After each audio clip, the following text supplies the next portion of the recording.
أشهد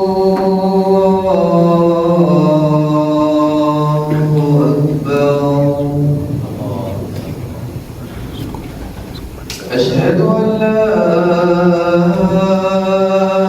إله إلا الله.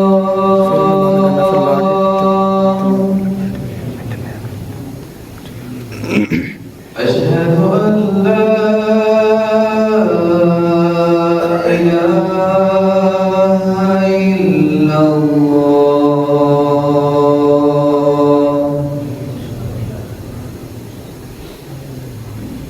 أشهد أن محمدًا رسول الله.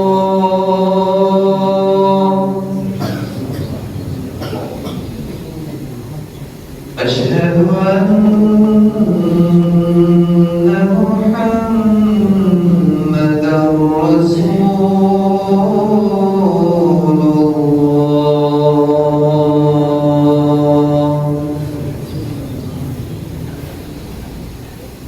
حي على الصلاة.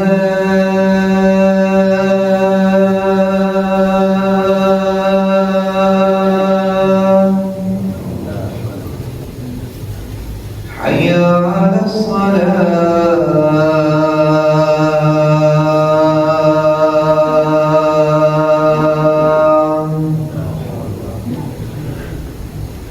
حي على الفلاح.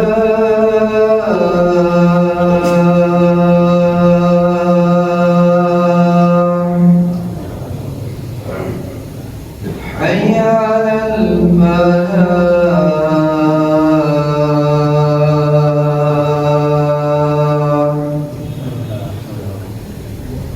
الله أكبر.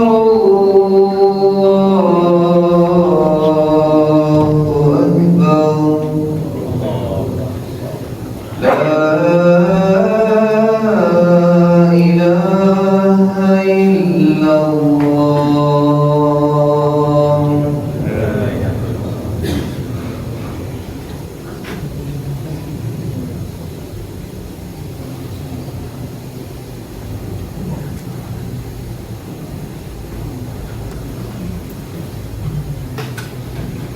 اللهم بارك على محمد وعلى آل محمد كما باركت على إبراهيم. اللهم بارك على الصلاة القائمة.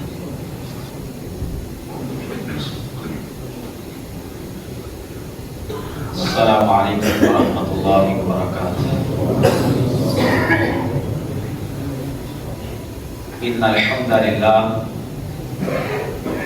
الحمد لله نحمده ونستعينه ونستغفره ونعوذ بالله من شرور أنفسنا ومن سيئات أعمالنا.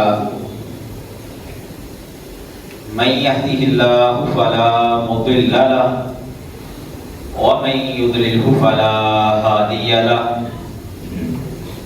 وأشهد أن لا إله إلا الله وأشهد أن محمدًا عبده ورسوله. أما بعد فأعوذ بالله من الشيطان الرجيم. يا أيها الذين آمنوا اتقوا الله حق تقاته ولا تموتن إلا وأنتم مسلمون. يا أيها الناس اتقوا ربكم الذي خلقكم من نفس واحدة وخلق منها زوجها وبث منهما رجالا كثيرا ونساء. واتقوا الله الذي تساءلون به والأرحام إن الله كان عليكم رقيبا.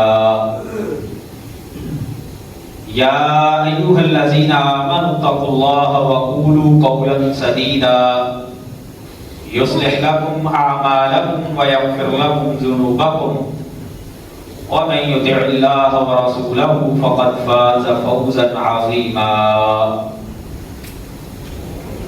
أما بعد فإن خير الحديث كتاب الله فإن خير الهدي هدي محمد صلى الله عليه وسلم وشر الأمور محدثاتها وكل محدثة بدعة وكل بدعة ضلالة وكل ضلالة في النار. قال الله تبارك وتعالى في القرآن المجيد: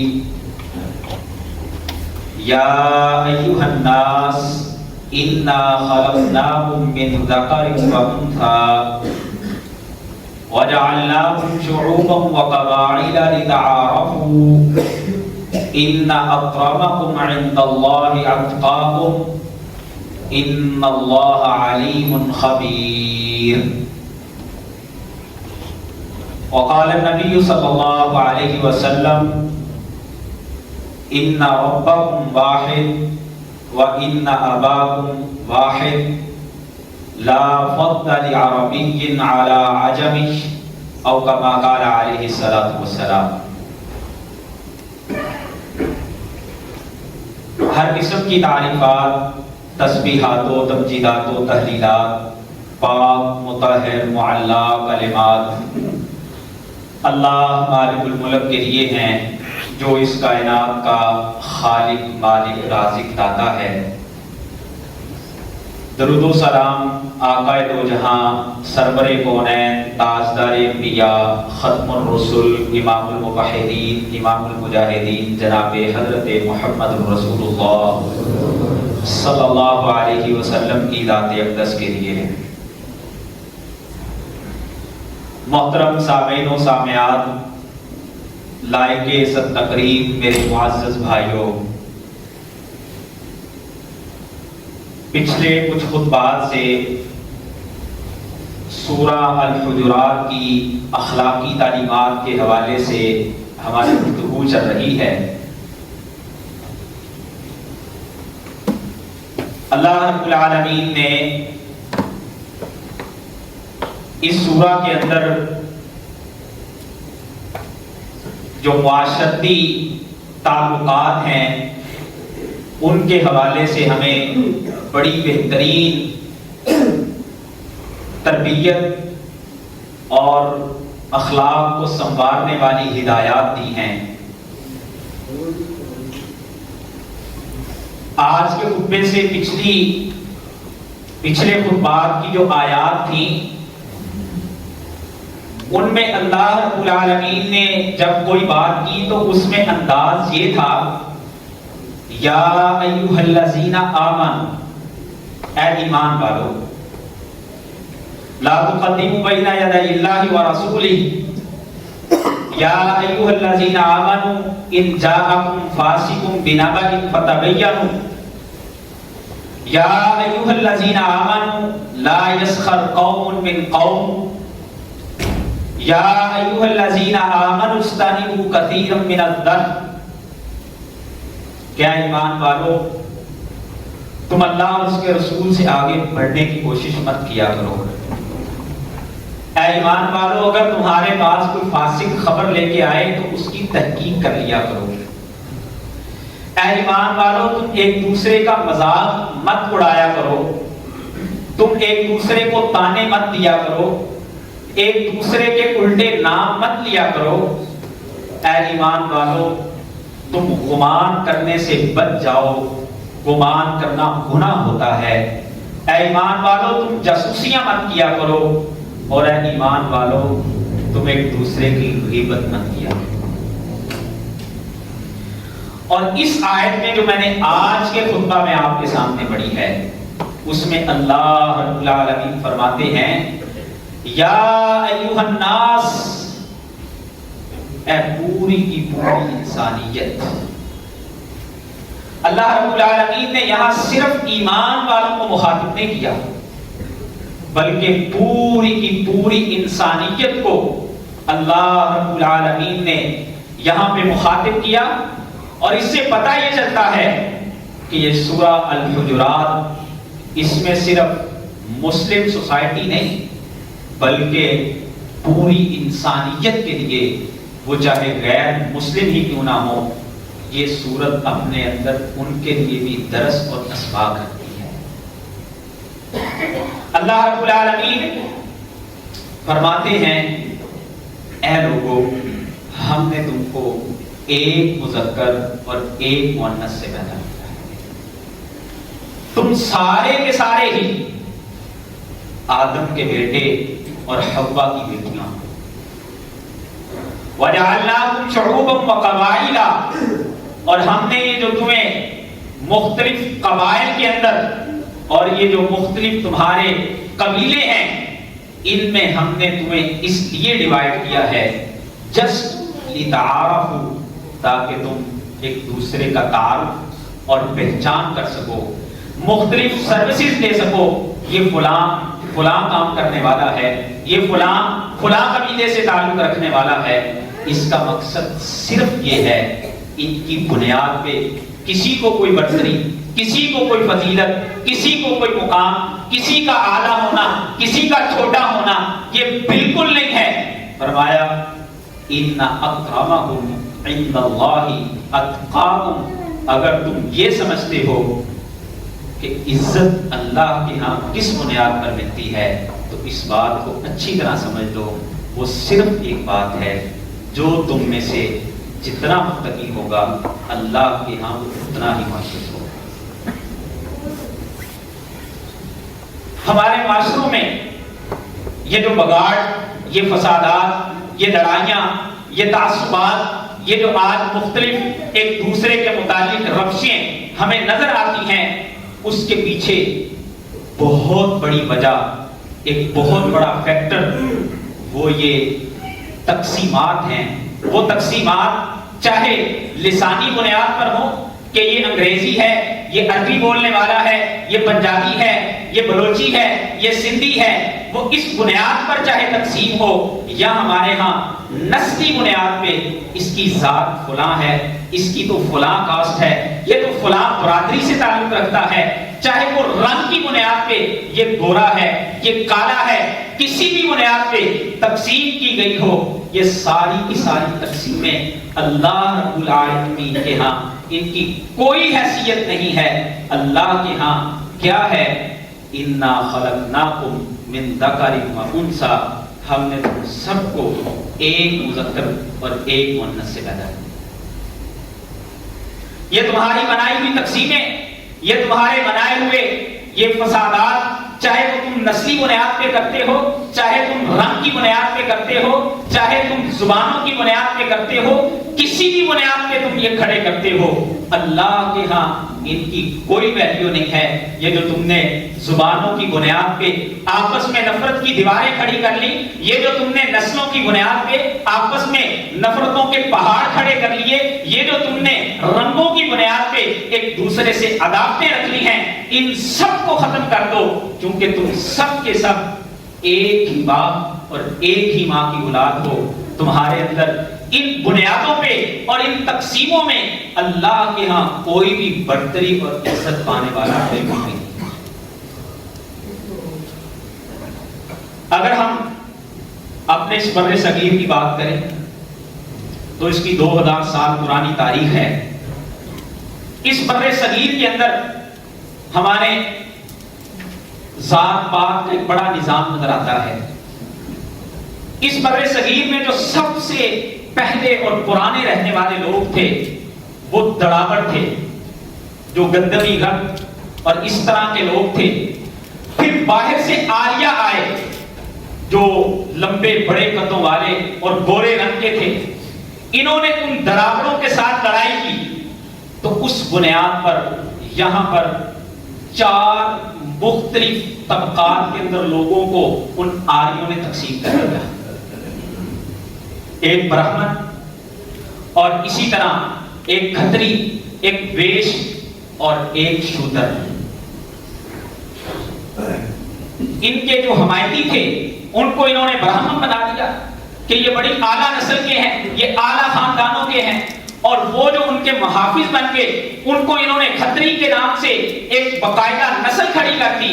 اور پھر جب یہ 4 طبقے اور 4 نسلوں میں انہوں نے لوگوں کو تقسیم کیا تو پھر اس نظریے کے ساتھ بعد میں جب مذہبی اور فکری سوچ رکھنے والے کچھ لوگ جڑے تو ظلم اس حد تک ہوا کہ منو جی نے باقاعدہ ارتھ شاستر کے اندر یہ حکم لکھ دیا کہ بڑے دیوتا نے، خدا نے انسانوں کو اپنی 4 مختلف چیزوں سے پیدا کیا، اس کی بنیاد پہ انسانوں کی تقسیمیں ہیں۔ اس نے کہا کہ کچھ لوگ ایسے ہیں جن کو خدا نے اپنے منہ سے پیدا کیا ہے، وہ برہمن ہیں، اور کچھ ایسے ہیں جن کو خدا نے اپنے بازو سے بنایا ہے، وہ کھتری ہیں، اور کچھ ایسے ہیں جن کو اس بڑے دیوتا نے اپنی ران سے بنایا ہے، وہ ویش ہیں، اور کچھ ایسے ہیں جن کو اس دیوتا نے اپنے پاؤں سے بنایا ہے، وہ شودر ہیں۔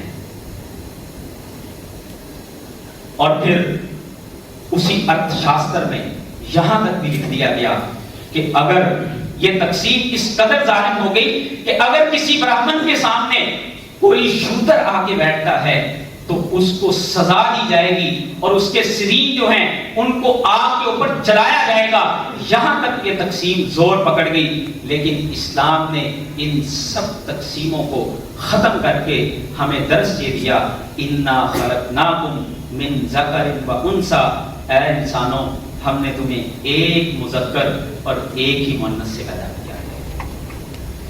اسلام کی کیا خوبصورت تعلیمات ہیں، اسلام کا کیا حسن ہے۔ رسول اللہ صلی اللہ علیہ وسلم نے جس زمانے میں آنکھ کھولی، آپ عرب کے جس معاشرے میں پیدا ہوئے، اس عرب معاشرے کی کیا صورتحال تھی۔ وہاں پر بھی ذات پات کے بت کھڑے تھے، وہاں پر بھی اس معاشرے میں بھی تقسیمیں کی گئی تھی، زبانوں کی بنیاد پہ وہاں پر بھی تقسیمیں موجود تھیں، لوگوں کے اندر نسلوں کی بنیاد پہ۔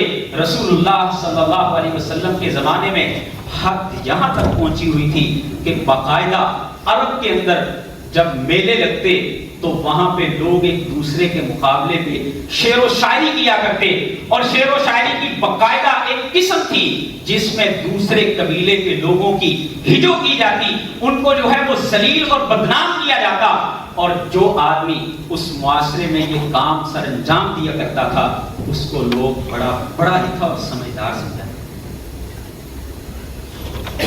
یہ ذات پات کی بنیاد پہ اور قبائل کی تقسیم کی بنیاد پہ عرب تو ساری دنیا کو اپنے مقابلے میں اجمی کہا کرتے تھے، اور پھر عرب کے اندر بھی ایسی تقسیمیں تھیں کہ عرب کی شاعری پڑھے، ادب کا لٹریچر پڑھے تو بات یہاں تک سمجھ آتی ہے کہ وہاں پر باقاعدہ لوگوں کو ذلیل کرنے کے لیے مختلف القابات دیے جاتے۔ ایک دفعہ ایک قبیلے کے لوگوں کو ایک شاعر نے کھڑا ہو کے یہ نام دیا کہ ذات الناقہ، تم لوگ تو اونٹ کی ناک والے ہو، اور وہ اس قبیلے کا ایسا نام پڑ گیا کہ جب بھی اس قبیلے کا کوئی آدمی کھڑا ہو کے بات کرنے لگتا تو لوگ ان کو کہتے بیٹھ جاؤ، تم تو اس قبیلے کے لوگ ہو جو ذات الناقہ ہیں، اونٹ کی ناک والے ہیں، تم نیچے بیٹھ جاؤ۔ اور پھر یہ جو ایک دوسرے کو ذات پات کی بنیاد پہ جو ذلیل کیا جاتا تھا اس معاشرے میں، اسی ذات الناقہ قبیلے سے ایک شاعر کھڑا ہوا ایک میلے کے موقع پر، اس نے ایسی شاعری کی، کہتا ہاں نحن ذات الناقہ، ہم ناک اونٹ کی ناک والے ہیں، لوگوں سن لو، اونٹ کی ناک ہونا یہ عزت کی بات ہے، تم سارے کے سارے باقی قبائل والے اونٹ کی دم ہو جو تمہارے لیے ذلت کی بات ہے۔ یہ اس طرح کے کوٹ پٹان کام اس دور میں ہوتے تھے۔ جس معاشرے میں رسول اللہ صلی اللہ علیہ وسلم نے اپنی آنکھ کھولی اور رسول اللہ صلی اللہ علیہ وسلم نے جسٹس کے اور عدل و انصاف کے کیا تقاضے اور کس طرح سے ان لوگوں کی تربیت کی اور ان ساری چیزوں کو کس انداز سے رسول اللہ نے ختم کر کے دکھایا، ایک غیر مسلم انگریز بھی یہ اعتراف کیے بنا نہیں رہتا۔ وہ کہتا ہے کہ دنیا میں بڑے ہی لوگوں نے جسٹس کے، انصاف کے، ایکوالٹی کے دروس تو دیے ہیں، باتیں تو کی ہیں، لیکن جس انداز میں مسلمانوں کے پیغمبر نے اس کے تقاضے پورے کر کے ایک صف میں جہاں پہ بلال بیٹھا ہوتا تھا، یہ غلام تھا، جہاں پہ صہیب رومی بیٹھا کرتے تھے جو ایک چھوٹے قبیلے سے تعلق رکھنے والے تھے، جہاں پہ عمار بن یاسر بیٹھا کرتے تھے، وہیں پہ عرب کے بڑے بڑے مالدار اور بڑے بڑے قبیلوں کے سردار بھی بیٹھا کرتے تھے۔ رسول اللہ نے صرف باتیں نہیں کی بلکہ ان کو ایک صف میں بٹھا کے بھی دکھایا۔ رسول اللہ صلی اللہ علیہ وسلم نے اس انداز سے تربیت کی کہ رسول اللہ نے ان سب کو ایک صف میں بٹھا کے یہ درس دے دیا، یا ایھا الناس انا خلقناکم من ذکر و انثی، ہم نے تم سب کو ایک مذکر اور ایک مؤنث سے پیدا کیا ہے، وجعلناکم شعوبا وقبائل، یہ قبیلے تو ہم نے تمہارے جس تعارف کے لیے بنائے ہیں تاکہ تم ایک دوسرے کا تعارف حاصل کر سکو۔ آج سے 1400-1500 سال پہلے اس بنیاد پر لوگوں کی تقسیمیں کی جاتی تھی۔ آج اگر ہم اس جدید دور کو دیکھیں تو اس جدید دور میں ایک فتنہ کھڑا ہوا جس کو ہیومنزم کا فتنہ کہا جاتا ہے۔ انسانیت، کتنے ہی لوگ آپ کو ملیں گے جو اپنی زبان سے یہ کہتے ہوئے آپ کو نظر آئیں گے میرا ریلیجن تو ہیومینٹی ہے، میرا مذہب تو انسانیت ہے، چھوڑیں گی اس باتوں کو، یہ اللہ اور اس کے رسول پہ ایمان کی باتیں اور یہ جو آپ دنیا اور آخرت کی بھلائی کی باتیں کرتے ہیں ان سب کو چھوڑیں، بس انسانیت کی خدمت کریں۔ انسانیت کی خدمت کی بنیاد پہ لوگ کامیاب ہوں گے۔ اللہ رب العالمین نے قرآن مجید کی اسی آیا کے اگلے حصے میں ان لوگوں کا بھی رد کیا، فرمایا ان اکرمکم عند اللہ اتقاکم، تم میں سے اللہ کے ہاں عزت جو ہے وہ ہیومینٹی کی بنیاد پہ صرف نہیں ملے گی، بلکہ وہ عزت والا ہے جو اللہ سے سب سے بڑھ کے ڈرنے والا، جو ایمان والا ہوگا، یہ نیکی اور بدی کی تمیز کو مٹانے والے، یہ انسان کے لیے، یہ آج کے دور میں پوسٹ ماڈرنزم کا جو نظریہ چل رہا ہے کہ انسان کے لیے خیر وہی ہے جس کو انسان خیر سمجھتا ہے، شر وہی ہے جس کو انسان شر سمجھتا ہے، اس نظریے کا اللہ رب العالمین نے رد کیا، فرمایا نہیں، خیر، نیکی، بدی، اس کی تمیز موجود ہے، جو نیکی کرنے والا ہے، جو بدی کرنے والا ہے، یہ دونوں ہر صورت برابر نہیں ہو سکتے ہیں۔ اللہ کے ہاں معزز وہ ہے جو تقوی میں تم سے بڑھ کر کے ہو۔ اور پھر یہ تقسیم آج کے دور میں آپ کو اس صورت میں بھی نظر آئے گی۔ آج ہمارے معاشرے میں کیپٹلزم بھی ایک بہت بڑا فتنہ ہے۔ لوگوں نے کہا کہ یہ نسل، ذات، برادری، یہ زبانیں، ان کی بنیادوں پہ انسانوں کی تقسیم نہیں بلکہ پیسہ، روپیہ اور سرمایہ، اس کی بنیاد کے اوپر تقسیم ہوگی، اور سرمایہ دارانہ نظام میں لوگوں کو سوچ یہ دی تعلق اس کے ساتھ بنایا جائے گا جس کے پاس پیسہ ہوگا، تعلق میں مارکیٹ میں چلے گا، وہ جو روپے والا ہوگا اس کے ساتھ ہی تعلق ہوگا۔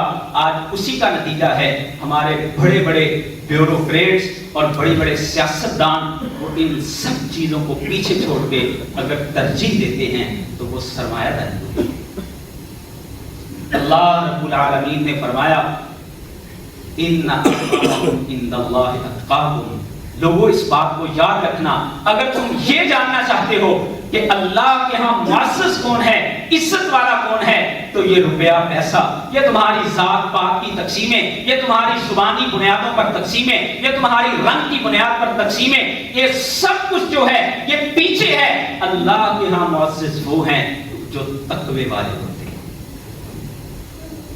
اور پھر ہم تو چونکہ اس سب کانٹیننٹ کے اندر بڑا عرصہ ہندوؤں کے ساتھ اکٹھے رہے ہیں، ہمارے گھروں کی دیواریں ایک دوسرے کے ساتھ ملتی تھیں، ہمارے شادی بیاہ کے فنکشن جو ہوتے تھے وہ اکٹھے ہوا کرتے تھے، وہ ان کی رسومات اور رواج جو ہیں وہ ہمارے اندر اتنے ڈیپلی چلے چکے ہیں کہ اگرچہ ہم ان سے علیحدہ بھی ہو چکے ہیں لیکن بہت ساری چیزیں آج بھی ہمیں مسلمانوں کے اندر، ایمان والوں کے اندر، ایون کے پڑھے لکھے اس لاہور شہر کے اندر رہنے والوں میں بھی آپ کو ملتے ہیں۔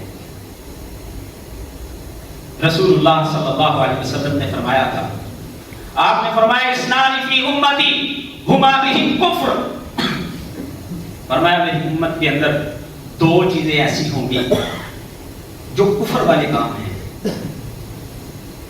فرمایا ان میں سے پہلا کام الفخر فی الانساب والطعن فی النسب، اپنے نسب کے اوپر فخر کرنا اور دوسرے کے نسب کے اوپر طعن کرنا، والنیاحۃ علی المیت، اور فرمایا دوسری چیز جو کفر والا کام ہے وہ میت کے اوپر بین کرنا اور رونا۔ فرمایا یہ دو چیزیں کفریہ کام ہیں، میری امت کے اندر پائے جاتے ہوں گے۔ آج آپ دیکھ لیں ہمارے معاشرے میں، اس بڑے لکھے معاشرے کے اندر بھی آپ کو یہ دو کام لوگوں کو ذات پات کی بنیاد پہ اور ان پہ پھر ہمارے خاندانوں کے اوپر کس کس انداز سے اثرات پڑے ہیں آج ہم معاشرے میں نظر دوڑا کے دیکھتے ہیں. لوگ اس قدر پریشان نظر آتے ہیں. بیٹی ہے 25-30 سال کی عمر ہو چکی ہے, باصلاحیت ہے, پڑھی لکھی ہے, اچھی ہے, لیکن گھر میں بیٹھے ہوئے بال سفید ہو رہے ہیں. کس بنیاد پہ؟ کہ رشتہ برادری سے باہر. یہ برادریزم کا ایسا بت بن چکا ہے, یہ برادریزم ایک بت کی صورت اختیار کر چکا ہے.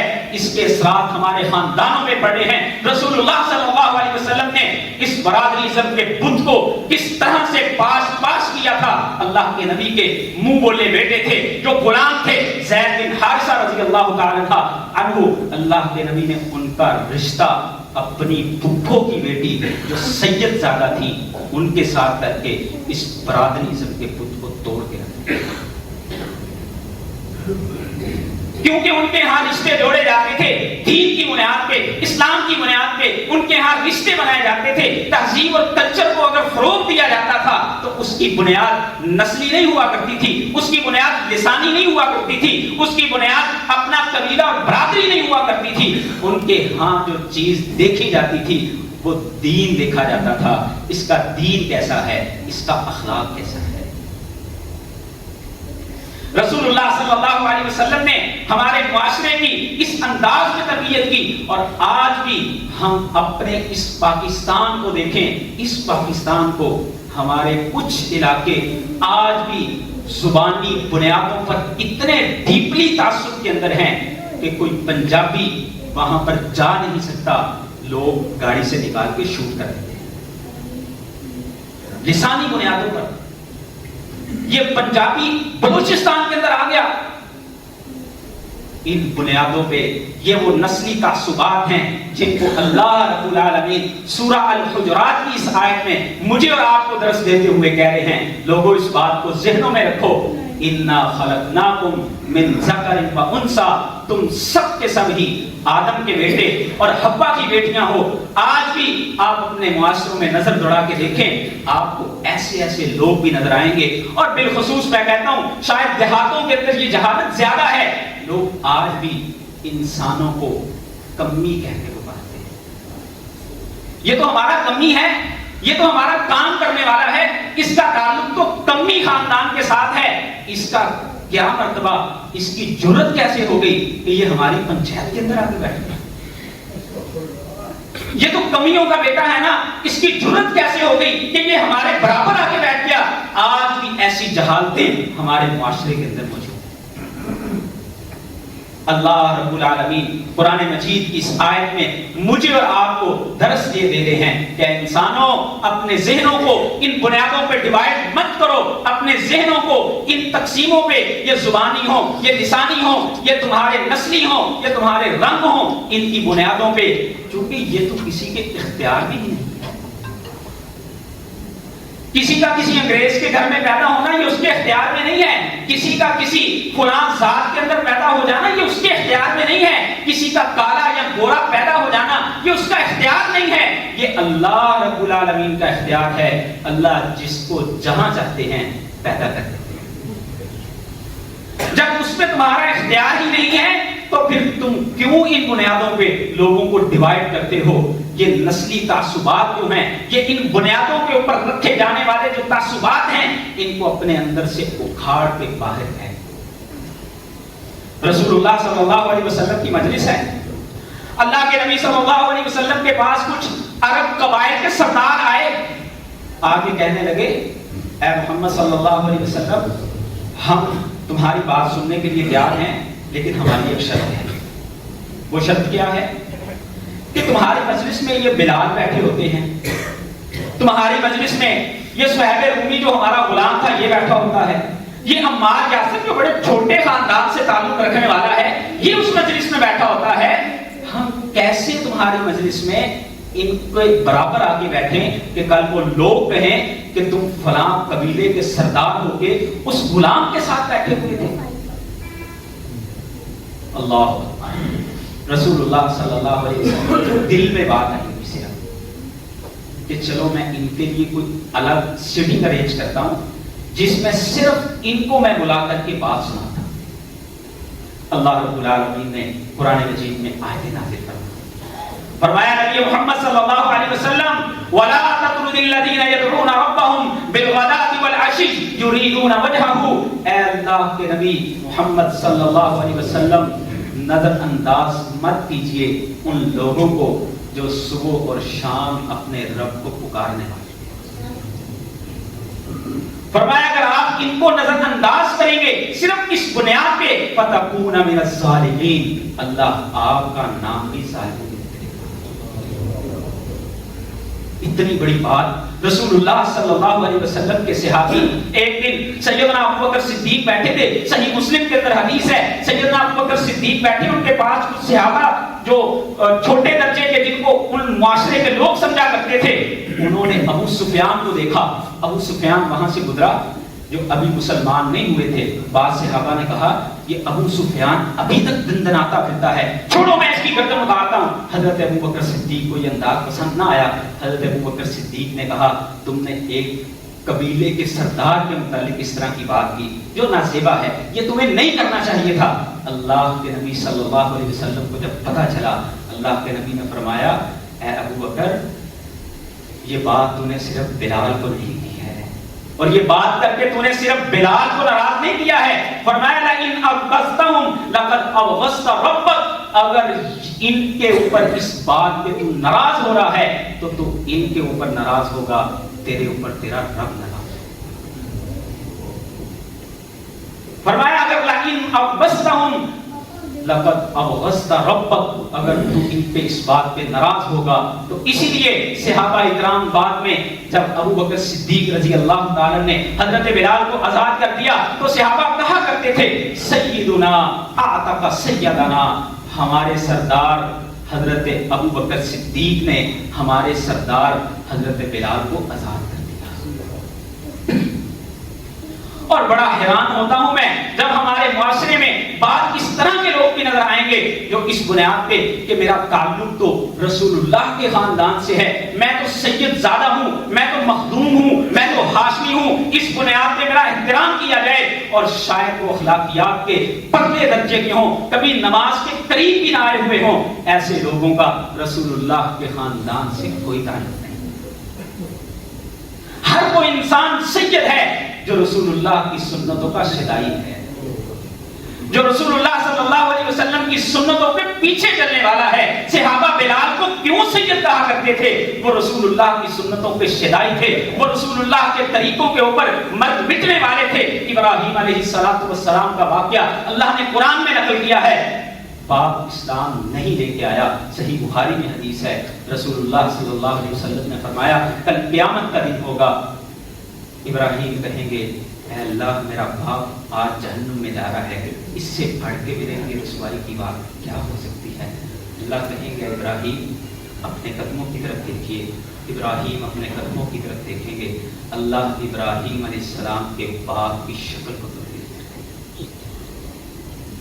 نوح علیہ السلام وقت کے پیغمبر ہیں, بیٹا آنکھوں کے سامنے ڈوب رہا ہے, باپ کی محبت غالب آتی ہے, اللہ سے سفارش کرتے ہیں. اللہ رب العالمین فرماتے ہیں انه عمل غیر صالح, اے نوح لیس من اہلک علیہ السلام, یہ تو آپ کے اہل سے نہیں ہے, اس کے تو عمل آپ جیسے نہیں. یہاں پر تو تعلق اور تہذیب اور کلچر جو ہے وہ ایمان کی بنیاد پہ بنتے ہیں, اخلاقیات کی بنیاد پہ بنتے ہیں. اور جہاں تک رشتوں کی بات ہے, جامع ترمذی میں رسول اللہ صلی اللہ علیہ وسلم کا فرمان ہے, اللہ کے نبی فرماتے ہیں اذا خطب الیکم, جب تمہاری طرف کوئی ایسا آدمی رشتہ بھیجے, من ترضون دینہ وخلقہ, تم اس کے دین کو بھی پسند کرتے ہو, اس کی اخلاقیات بھی اچھی ہوں, فرمایا فزوجوا, تم ان کے ساتھ نکاح کر لیا کرو. یہ نہ ہو کہ تم اگر ایسا نہیں کرو گے تو پھر معاشروں کے اندر بگاڑ کھڑے ہوں گے, اور آج ہم وہ بگاڑ دیکھ رہے ہیں. ہماری بیٹیاں گھروں میں بیٹھ کر کے بڑھاپے کی عمروں کو پہنچ رہی ہیں، رشتے نہیں ہو رہے ہیں صرف اس بنیاد پہ کہ میں اپنی برادری سے باہر رشتہ نہیں کرنا چاہتا، میرا سٹیٹس یہ ہے، میں اپنے سٹیٹس کو دیکھ کر کے کروں گا۔ میں یہ نہیں کہتا کہ سٹیٹس نہیں دیکھنا چاہیے، دیکھنا چاہیے، پوری زندگی گزارنے کا معاملہ ہوتا ہے، یہ چیزیں دیکھنی چاہیے، لیکن ان چیزوں کو بنیاد بنا کر کے دین کو پسے پشت نہیں ڈالنا چاہیے۔ میرے بھائیوں، یہ وہ رسول اللہ صلی اللہ علیہ وسلم کی زندگی کا آخری لمحہ ہے جب اللہ کے نبی کثیر تعداد میں صحابہ سے مخاطب ہیں، خطبہ حجۃ الوداع ہے، اللہ کے نبی صحابہ کو مخاطب کر کے کہتے ہیں اے میرے صحابہ اس بات کو غور سے سن لو، ان ربکم لواحد، تمہارا رب بھی ایک ہے، ان اباکم واحد، تمہارا باپ بھی ایک ہے، تم سارے کے سارے آدم علیہ السلام کے بیٹے ہو، اور فرمایا اس بات کو جان لو لا فضل لعربی علی عجمی، یہ جو تم نے فضیلتیں بنا رکھی یہ عربی تعلق رکھتا ہے، یہ تو عجمی ہے، اس کا فلاں قبیلے سے تعلق ہے، یہ فلاں نسل سے تعلق رکھنے والا ہے، اس کی بنیاد پہ جو تم نے تقسیمیں کر رکھی ہیں، فرمایا ان کی اللہ کے ہاں کوئی ویلیو نہیں۔ اور آخری بات، ایک منظر قیامت کے دن کا بھی ہوگا۔ رسول اللہ صلی اللہ علیہ وسلم نے فرمایا کچھ لوگ ہوں گے جنہیں اللہ رب العالمین قیامت کے دن نور کے ممبروں کے اوپر، بڑے اونچے اونچے نور کے ممبر ہوں گے، ان کے اوپر مقام عطا فرمائیں گے، وہ ان کے اوپر بیٹھے ہوں گے۔ اللہ کے نبی فرماتے ہیں ان کو دیکھ کے شہداء اور انبیاء بھی فخر محسوس کریں گے۔ ایک اعرابی آپ کی مجلس سے تڑپ کے کھڑا ہو گیا، کہنے لگا اللہ کے نبی صلی اللہ علیہ وسلم وہ لوگ کون ہوں گے جن کے اوپر انبیاء اور شہداء بھی فخر کریں گے؟ فرمایا ہاں میرے صحابی، اگر تم پوچھتے ہو تو وہ لوگ وہ ہوں گے جو اللہ کے لیے ایک دوسروں سے محبتیں کرنے والے، جن کے تعلق دین کی بنیاد پہ جڑنے والے ہوں گے، جن کی رشتہ داریاں آپس میں دین کی بنیاد پہ جڑنے والی ہوں گی، جو اپنی دوستیاں جو ہیں وہ دین کے نام کے اوپر کرنے والے ہوں گے۔ فرمایا یہ وہ لوگ ہوں گے جن کو اللہ کل قیامت کے دن نور کے ممبروں کے اوپر بٹھائے گا۔ تو آئیے میرے بھائیوں، اس آیا میں اللہ رب العالمین مجھے اور آپ کو درس دیے دے رہے ہیں کہ اے انسانوں، میں نے تم سب کو ایک مذکر ایک مؤنث سے پیدا کیا ہے۔ یہ جو تمہارے قبیلے ہیں، یہ جو تمہارے مختلف برادریاں ہیں، یہ جسٹ تعارف کے لیے ہیں۔ اللہ کے ہاں اگر کوئی معزز ہے، عزت والا ہے، تو وہ تقوی کی بنیاد پہ ہے۔ اللہ مجھے اور آپ کو عمل کی توفیق عطا فرمائے۔ وآخر دعوانا الحمدللہ۔